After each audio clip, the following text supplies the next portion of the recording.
This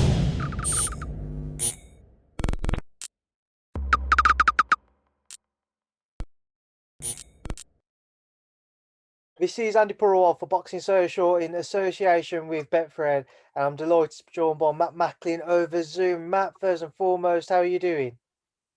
Not bad, not bad. Could have done with a lie-in, but hey ho.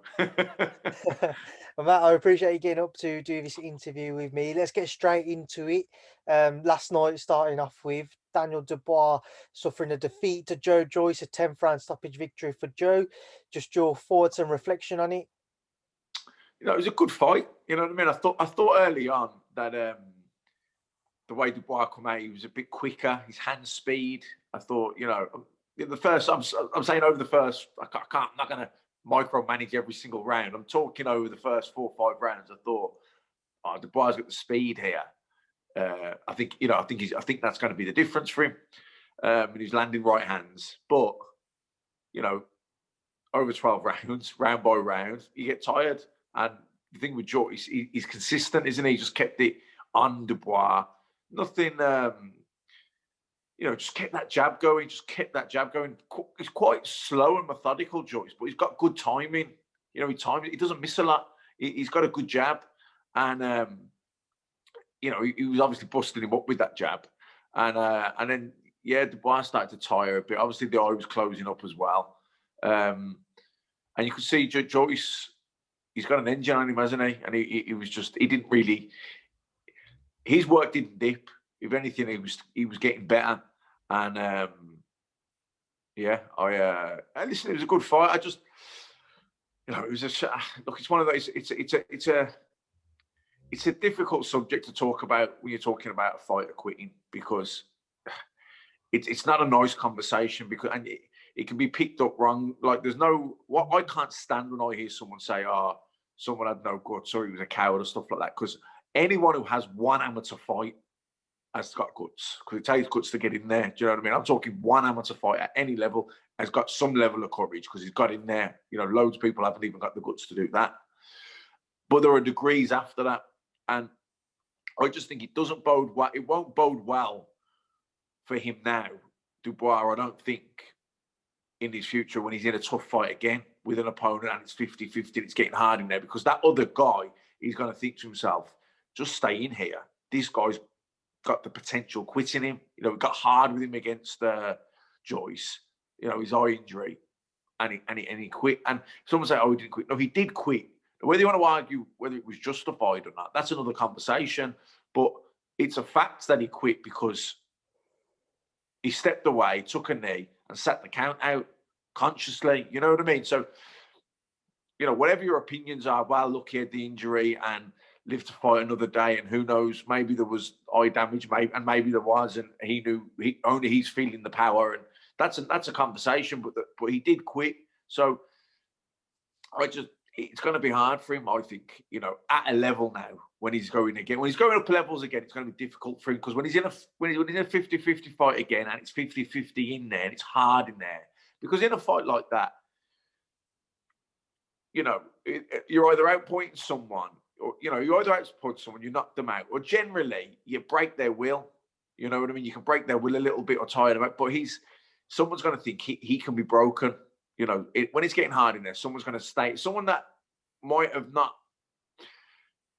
I'm trying to think how to explain it. I just think it's going to be difficult for him now. It's because people will think he's got the quit in him. That's what. And I'm not talking it from a slating him point of view or anything like that. I'm saying for other fighters will think that when they're boxing him and it's getting tough in there, they might dig a bit deeper than they would have done, because they'll think, nah, just stay with him. You can outlast him. But like I said, when I sent a tweet and I said, there's no nice way to say this.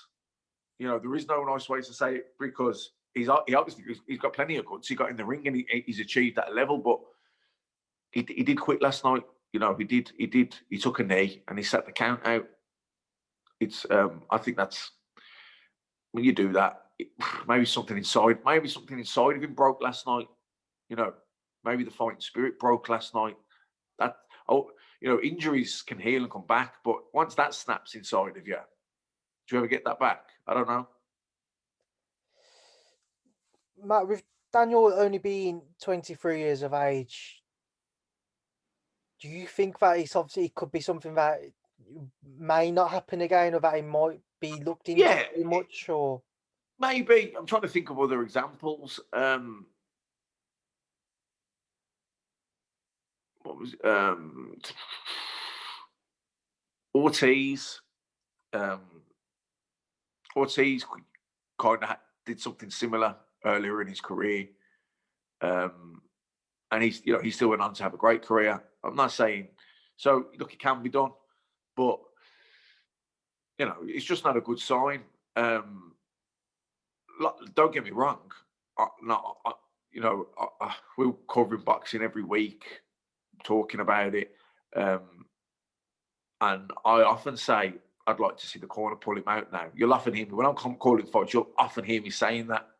And some people think I say that too much or too soon, but I like to see compassion in a corner. I think the last thing a brave fighter needs is a brave corner man. Don't be brave with someone else's body. These fighters, you need that call, sometimes a judgment call, and there's lots of things to take into account. But mate, if his corner knew he was struggling with that eye, with the pain of it, or he thought that something had gone in it or something, because I couldn't hear what they were saying between the corner, then they should have pulled him out and let him keep that. He didn't quit. Do you know what I mean? Because look at Joe Frazier against Muhammad Ali in the Thriller of Manila. Came close to death. That's why Eddie Futch didn't let him out for the last round. He's probably, ahead on the cards, but it was coming on strong. And and Muhammad Ali was shattered too. You know what I mean? But and this was towards the end of a long, hard career. And Eddie Futch just said, nah. He pulled him out because he's seen people die in the ring, so he's brutal in there. You know what I mean? But as the fighter, you've got to be kind of prepared for that. There was. I look back now really, and I think to myself, God, there were fights where, well, even the Jamie Moore fight, I reckon I don't think I was mild. I don't think I was too far off dying that night. To the level that I pushed myself onto, and Jamie, and loads of other fights. Look at Joe Frazier in that fight there. I think he fell out with Eddie Futch for a little bit after that fight. Eddie Futch probably saved his life. So I'm all for a compassionate corner. I'm all for that. I'm all for the corner stopping the fight when the fight has already gone above and beyond and all of that. The health is more important, 100%. But as a fighter, if you want to go to the top in this game, you've got to have that no quit mentality. You know what I mean? No matter what. So, but like I say, there's the fighter and there's the corner. I'm all up for the corner being compassionate and stopping it, 100%. I say it all the time in fights that I see that. And no fight's the same. It's always a judgment call. There's a lot of different variables and things that you're weighing up.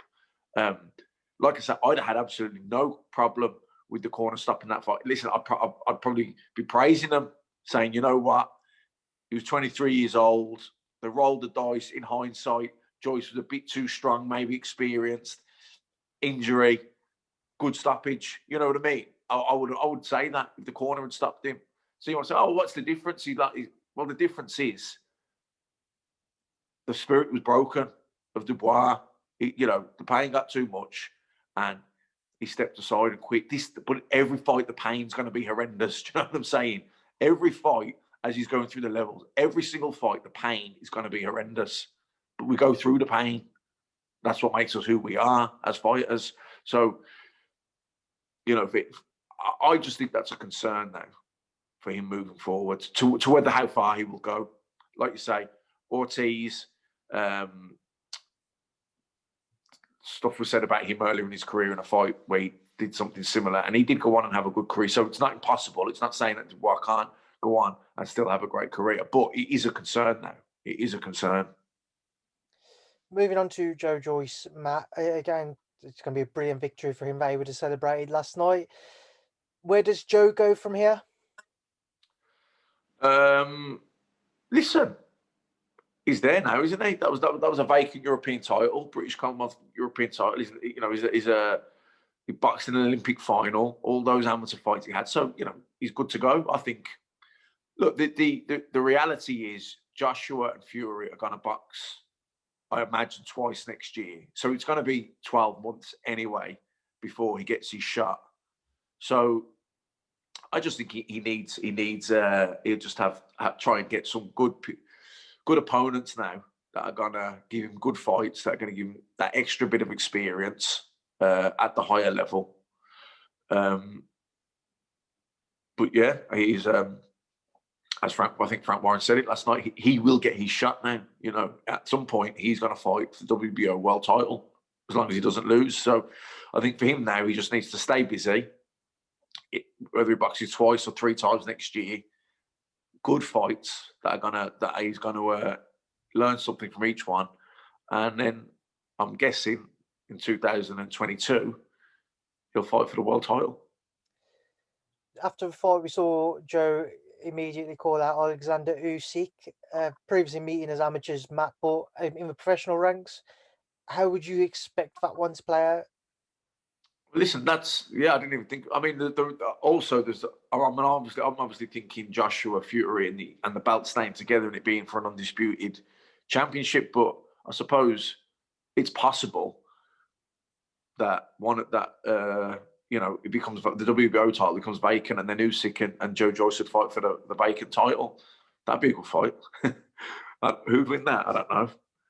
I mean, Chisora did well against Usyk. He put him under a lot of pressure, made him feel uncomfortable, very uncomfortable in there at times. Joe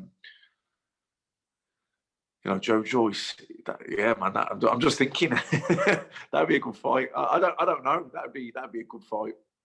Would you give Joe a better chance than what Derek had?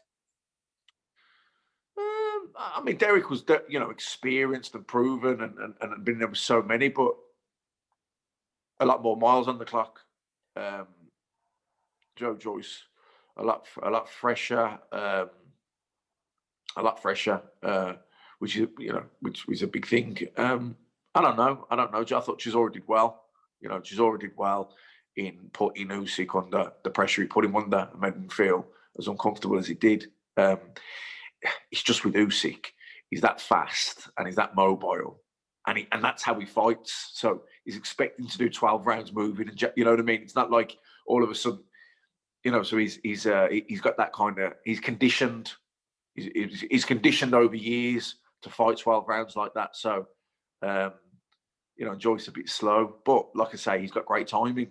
So it's a big fight. Matt, moving forwards, I know you didn't watch the Mike Tyson versus Roy Jones Jr. fight last night, so we'll skip beyond that and on to next week when we see Billy Joe Saunders return to the ring against Martin Mori. Just as a preview, Matt, what are you expecting to see from that one? I think where Mori is now in his career, where Billy Joe should be too quick. I think too mobile, too elusive, too sharp. But Billy Joe can be hot and cold. You get the Billy Joe that boxed Lemieux. He's untouchable at times when he's in that kind of form. But if he's not, he was super up for it. You know what I mean? He knew Lemieux was a massive puncher. There was a lot of trash talk. He was really up for the fight. When he boxed in Los Angeles a year ago, he pulled it out the bag in the end. But he underperformed, and I know he went out late and the jet lag and everything, and that definitely would have been a factor that contributed to him not performing so well. But then he found the punches when he had to, and that's a sign of a good fighter. So, but what I mean, he can be a bit hot and cold sometimes, Billy Joe. When he's hot, he's hot. And, if he's at the top of his game, then I think he'll be too young, fresh, sharp, mobile for Murray, too quick.